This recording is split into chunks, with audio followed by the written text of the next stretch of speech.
What's up, everybody? Welcome back to Titanic's Blake Scholar Magic video. And Dumber Chad is back, guys.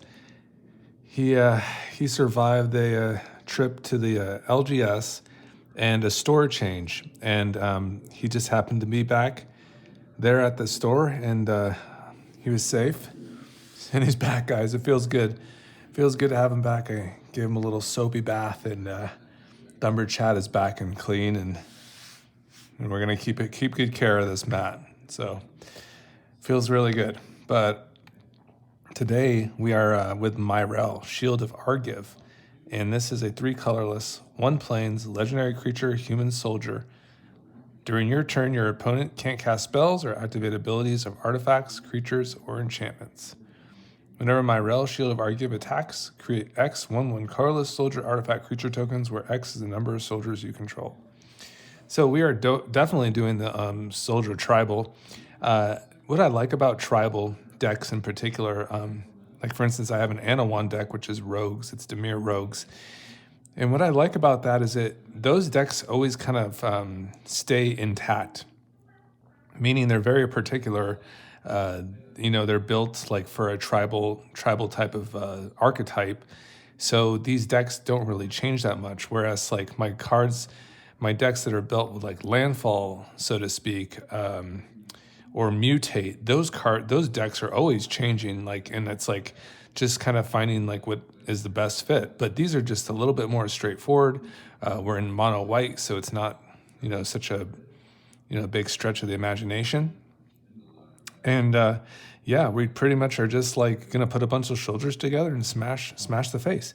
So there are some new cards that are available. So I just wanted to kind of talk about those first, and they are very nice. So for instance, this is the Patchwork Banner. This is an uncommon from Bloomborough, and this is a 3 colorless artifact. As Patchwork Banner enters, choose a creature type.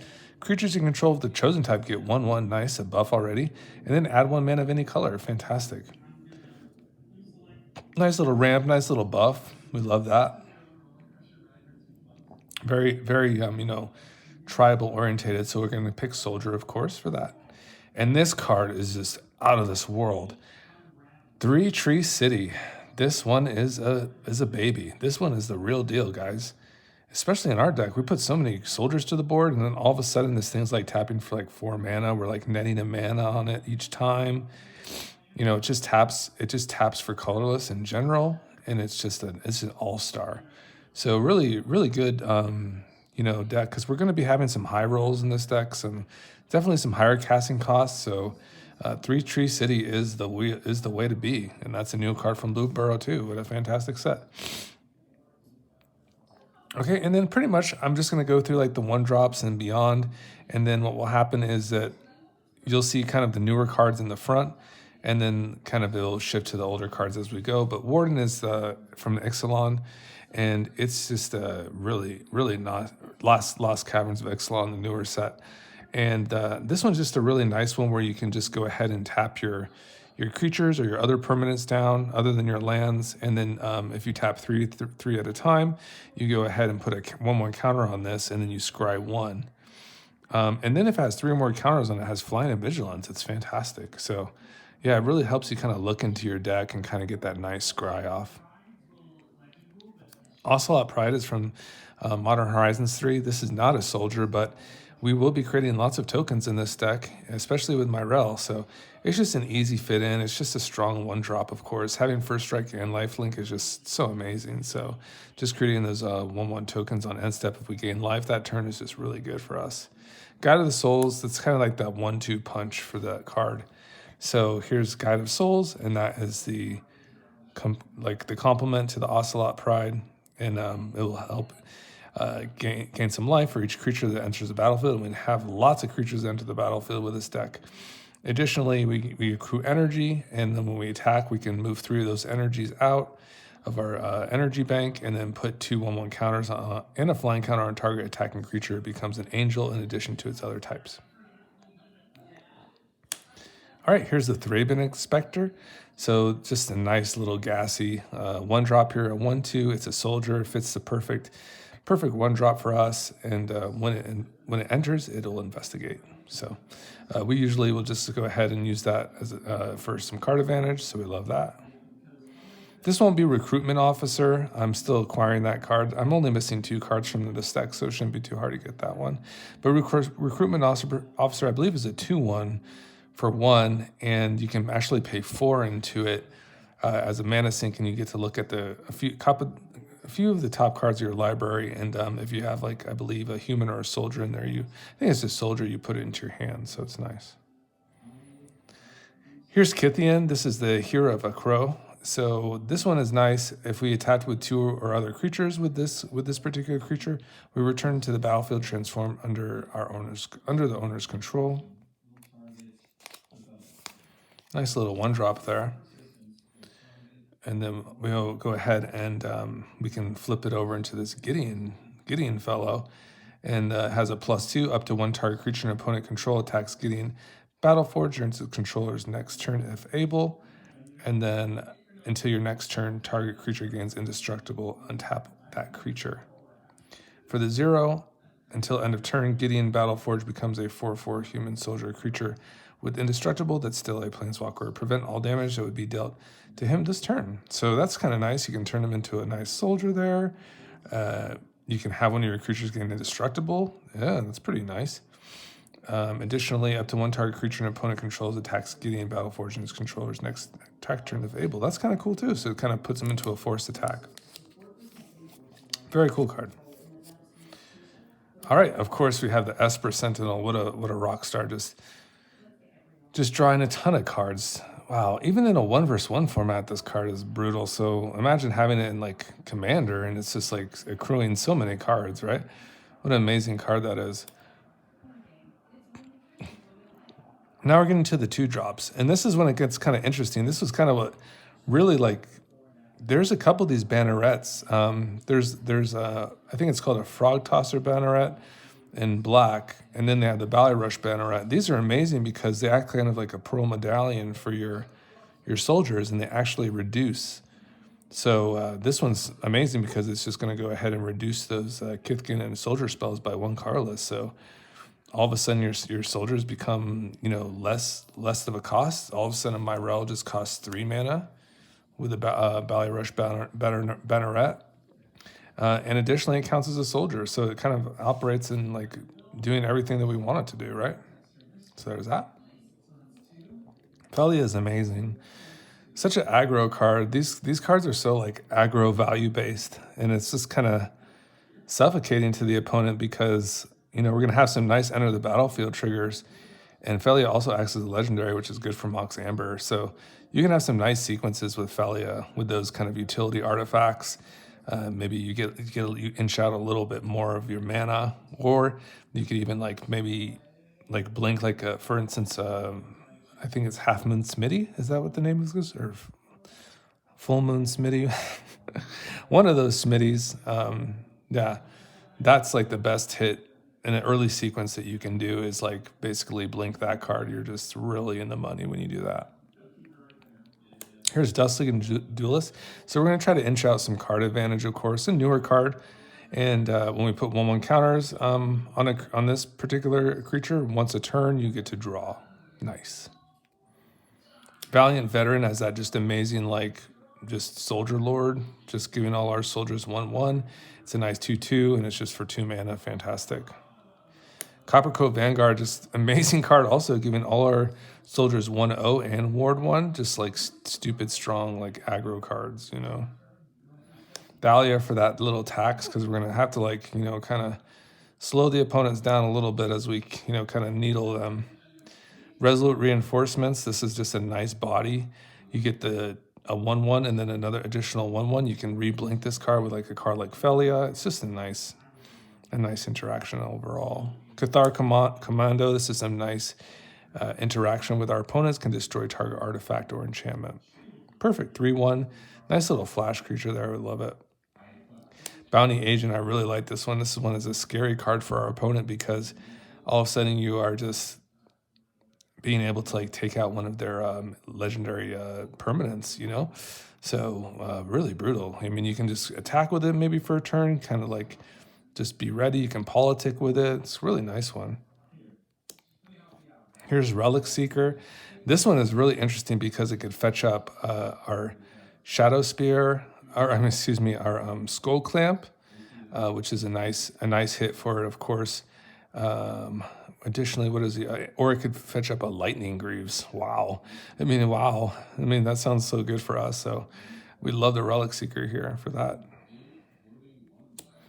Boromir, this is the one that kind of gives us some stability to our board.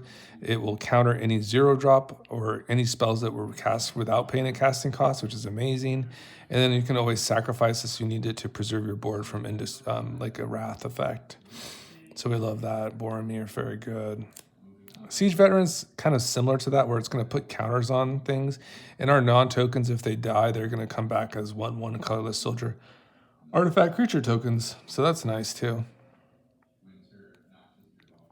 Adeline, amazing card. Like, what can I say? We're just going to be swinging with Adeline and then creating 1/1 human creature tokens that are also attacking. So we're just very creature soldier based. So we just love this. It's all very good for us.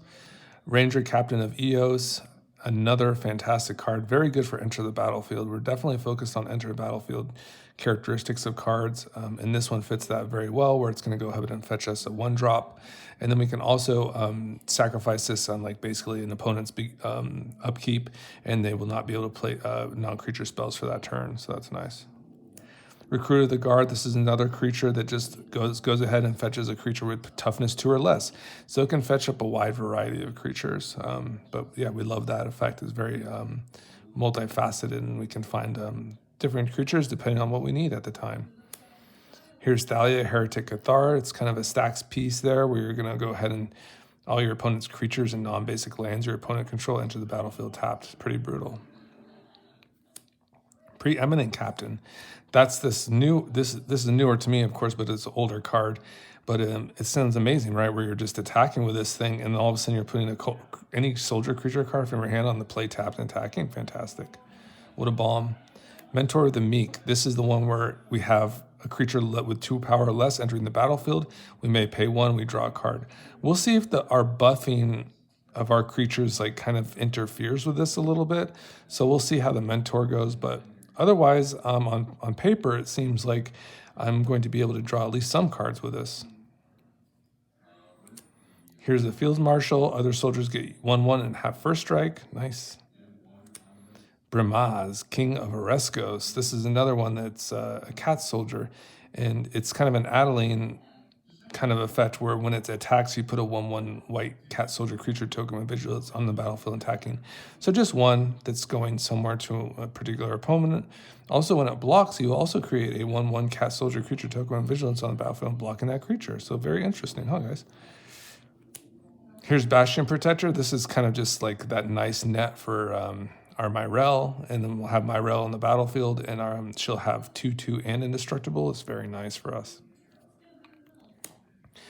Roaming Throne. This is just a great card to name soldier, and then all of our triggers for soldiers will be will trigger an additional time. So it's fantastic. This guy has ward too. It's brutal. Here's Elish Norn. This is a nasty one where you're playing down Elish Norn, and if your opponent is tapped out, if they deal combat damage to your opponents, they take a 2 damage for each instance of that.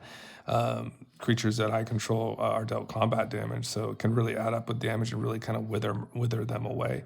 This can also be used as a fail-safe where maybe your board is kind of getting terrorized, or maybe things aren't going your way so well, and maybe you want to take out the board. You could go ahead and sacrifice 3 other creatures, and then this thing will flip. You will incubate 5 times, or incubate 2 5 times, and then you transform all those tokens. On the next chapters, all those tokens get 1/1 and gain double strike. And on chapter 3, destroy all other permanents except for lands and Phyrexians. And what's so interesting is I do have a Phyrexian vibe here. I have all the Elish Norn. I don't know if I have all of them, but I have Elish Norn, I have Elish Norn Mother Machines, and I have Elish Norn Grand Cenobite. So it's kind of like a Phyrexian themed deck, actually, now that I think about it.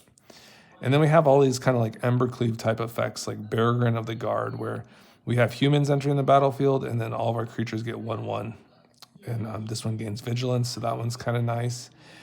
This one is Ranger of Eos. I don't have that. The Ranger of Eos, when it enters the battlefield, you get to fetch up 2 1-drop creatures with converted mana cost 1 or less, and then you get to put them in your hand. It's fantastic. Keeper of the Cord. I'm going to try this one out. It seems kind of nice. I mean, I don't think we're going to be able to create those 1/1 white soldier creature tokens. People probably won't have more creatures than us. I doubt it, but you never know. What I do think is intriguing is about that land drop, though. Like if an opponent has more lands than us on their, let's see, at their each opponent's end step, if that player controls more lands than you may search your library for a Plains card. So pretty cool, right? So they play a land, and at their end step, if this is on the battlefield and they have more lands than us, we just go ahead and put a Plains on the battlefield. It seems great.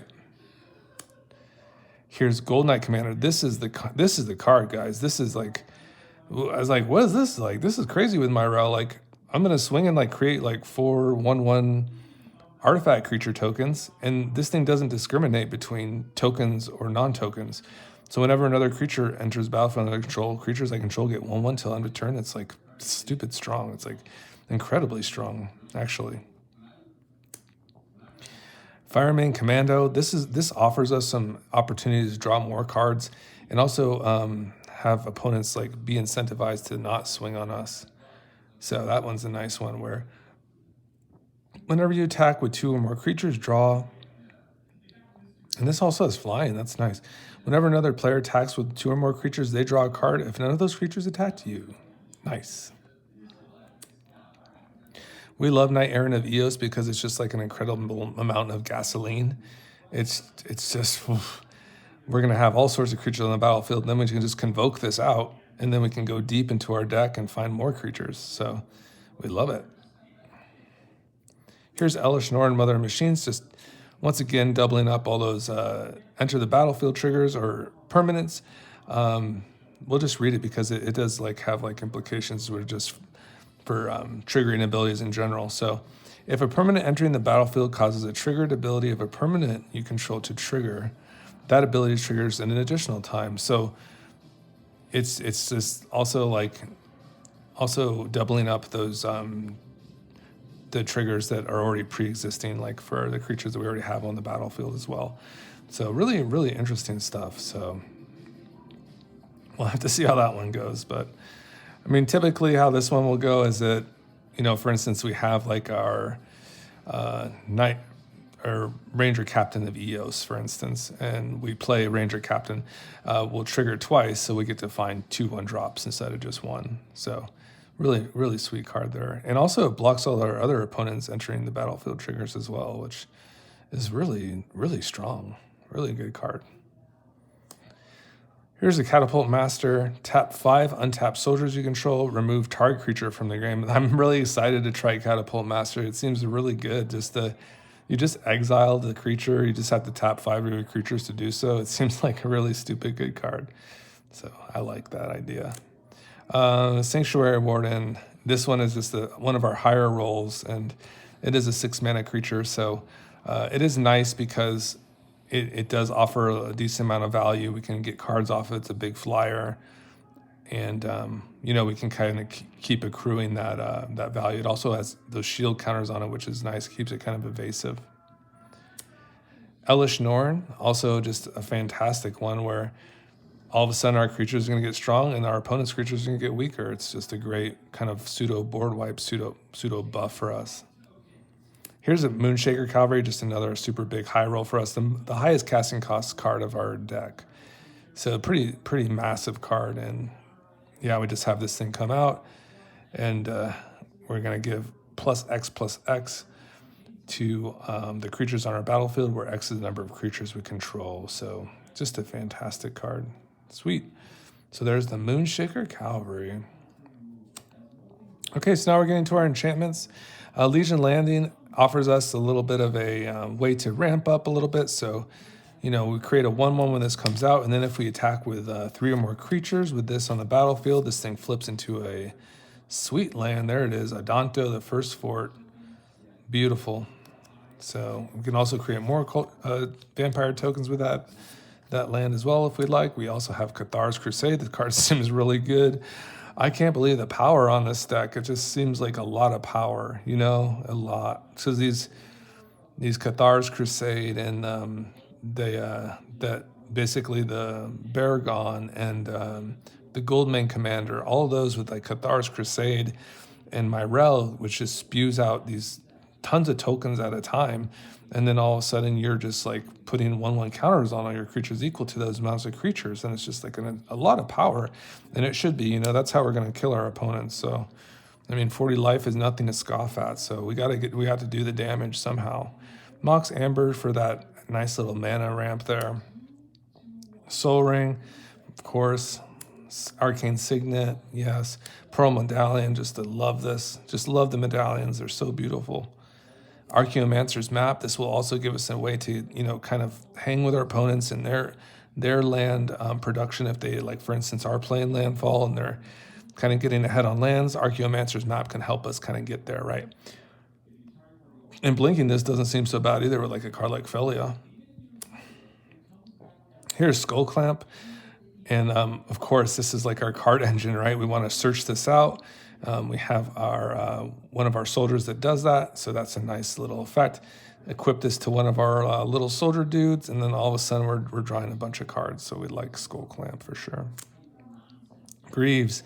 I think this is very appropriate. Just like a one of where, well, maybe we're going to put on an Adeline, or maybe we're going to put on a Myrel. These are just like, these Lightning Greaves are just, we're going to equip them and get our a hasty creature going. Collector's Cage. So this one's a nice high roll kind of enabler where we're going to go ahead and hide away 5 when this comes on the battlefield. We can put a 1/1 counter on this, which goes well with our Dust Legion Duelist. And we can reveal that once we meet the criteria of having 3 or more creatures with different powers based on putting a counter on it, then we may pay that exiled card without paying its mana cost. So we can get into something nasty. I mean, I think we just have the appropriate amount of like kind of high rolly cards, you know, a couple Elish Norns, a couple Moonshaker Calvaries. I think it's going to be good. And Maria's Call is even like all right to hit with this, you know. So I love it, guys. Here's Thousand Moon Smithy. This is the beautiful card that's going to create the Gnome Soldier that's powers equal to the amount of creatures and artifacts we control. So the thing is, it's really strong with Myrel. I mean, you get all those creatures, and it's just kind of a cool synergy. And when you flip this over into its land form, it's nice because then when you cast spells with this, if you cast an artifact or creature spell with this, then it creates another artifact token, so you just keep more value out of it. Here's an oldie but a goodie. Here's a Coat of Arms M10 foil, guys. Nice. What a beautiful card that is. I think I overpaid for this one, but it's cool. It's kind of beat up, but it's an old foil, so it's nice, right?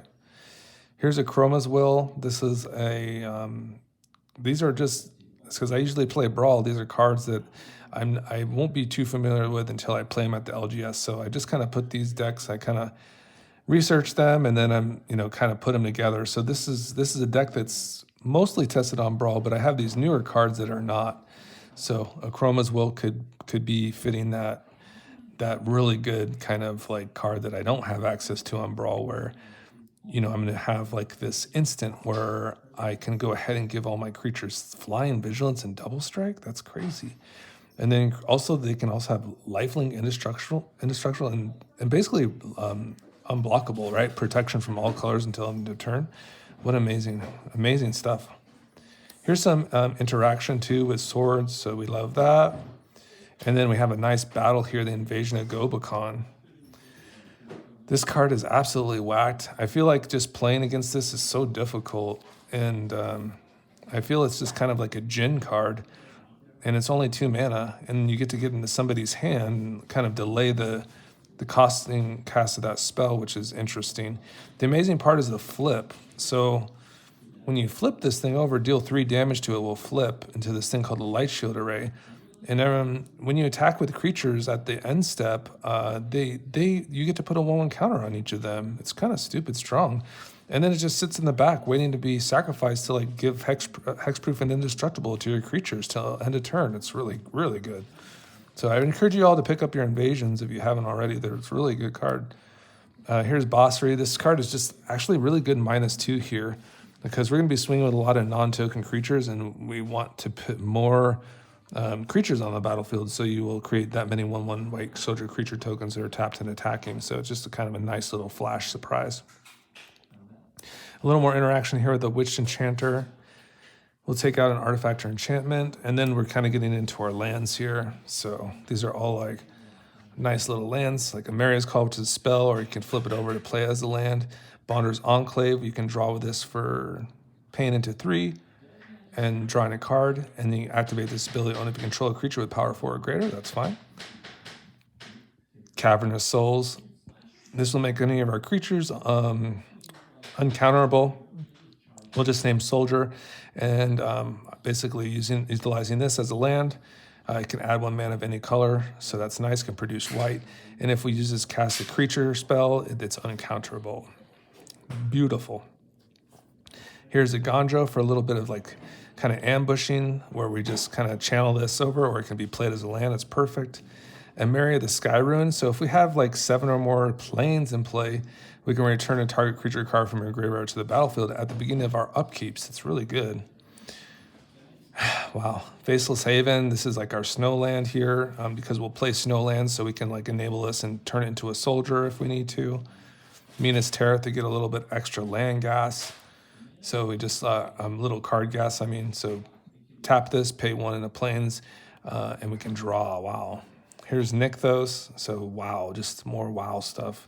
Want to find Nykthos and just add a mana based on our devotion to a color. That's just crazy. Plaza is one of those other very good cards that will, protect one of our legendary creatures, which is very nice for us, of course. And we can produce mana of a legendary as well, or just tap it for colorless. Here's Shifet Dunes. So this one is kind of like a pain land, but you can also sacrifice it, and then creatures we control get 1/1 till end of turn. Maybe just another little buff we might need to get over the finish line. Throne of the High City. This is a very interesting card where, obviously you're not going to produce mana of your colors, but we have so many basics here. But for 4 and a tap, you can sacrifice this and you become the Monarch. So that's a very interesting interaction, to get some extra cards. Windbrisk Heights is that hideaway card where it's coming into the battlefield tapped. It adds a plane, and then basically the criteria to turn on the hideaway is you pay planes and tap this. You may play the exile card without paying its mana cost if you tapped with 3 or more creatures, and we'll definitely be doing that. It's another sweet card. And then we just have our snowlands here.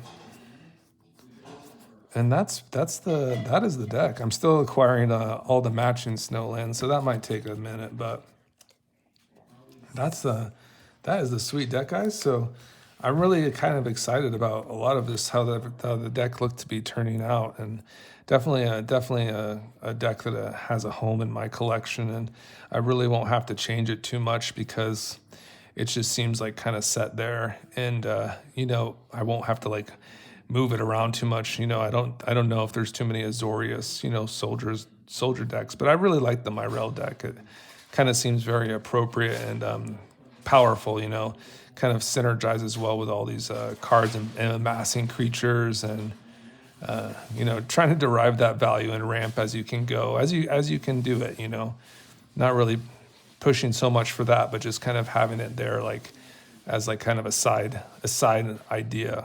So basically the idea is just to smash your opponents, and I feel like that's kind of exactly what this deck does. So that's my Myrel deck. So I hope you all had a good day. Say goodbye to Thumber Chat over here, the chatter, and I'll see you all later. Bye-bye.